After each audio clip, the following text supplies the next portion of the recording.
Some things can't be explained. You hear a door slam shut. No one is around. And then you ask yourself, was it a ghost? UTRGV made the list released by mysanantonio.com of haunted universities. There are reported unexplained experiences on both campuses. Brownsville is the oldest area, I guess you'd call it, on this side of the border. And of course, Matamoros, across the river from us, goes back to the time of the American Revolution.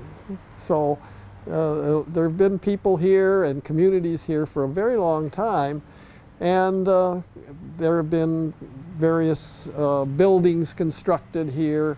And when some of them go back as far as they do, this is the kind of thing that invites speculation about ghostly hauntings that might have occurred, especially here on the Fort Brown field where the hospital was, and the morgue, and all kinds of places that invite that kind of speculation and experience. I have heard students talk about ghosts, and there are some restrooms on campus that are apparently you go there at the wrong time, and you may encounter poltergeists and things like that. Definitely some spooky stuff happens in this area. Dr. David Bowles, assistant professor for the Department of Literatures and Cultural Studies, is the university's ghost story expert. He researched and wrote a book called Ghosts of the Rio Grande Valley. He said he hasn't seen a ghost, but the stories still hold value. And I don't believe they're stories that should be dismissed because, ghosts are not real, or like whatever. No, they're stories that we should study and kind of relish because of what they say about the human condition more than anything else. But also because if they turn out to be true, that's pretty freaking cool, right? UTRGV Professor Emeritus of History, Dr. Tony Knopp, admits he's a skeptic. But after hearing others' ghost sightings, he said who is he to challenge someone's experience? Whatever brought that experience to them, it's their experience, and I try to appreciate that.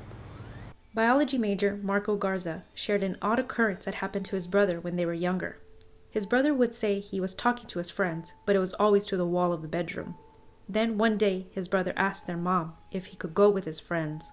And then one day, he asked my mom if he could go over to his friend's house. And at that sudden moment, my mother felt this really odd chill. Like, she just knew that if she let him go with his friends, that he wouldn't come back.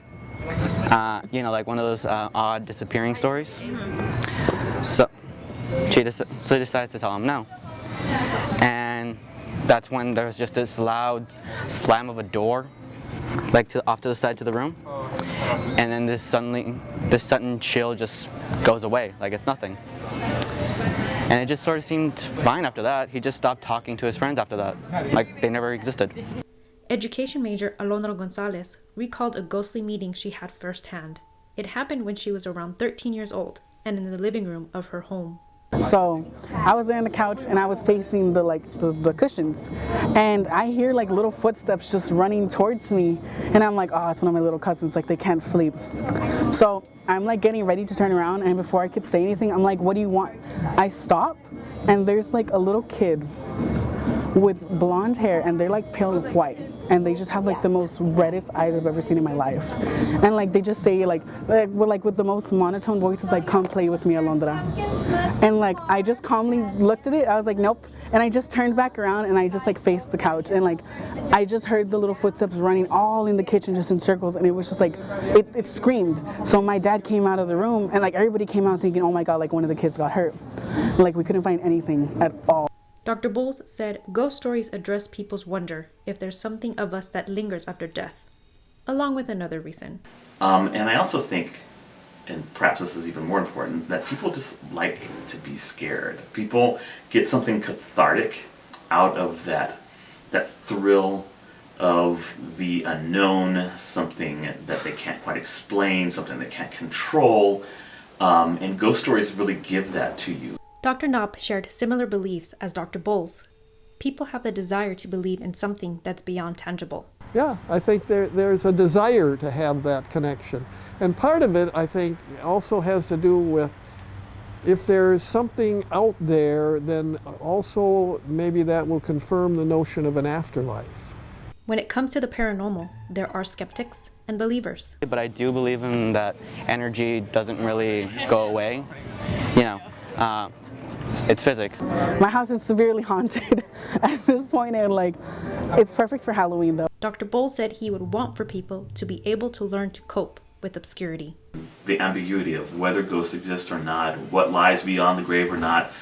This is like a crux of human philosophy and religion, and it's not going away. And ghost hunting and writing about ghost stories and talking about them, sitting around a campfire telling the stories, it's all part of like just being a human being. I think it's fantastic.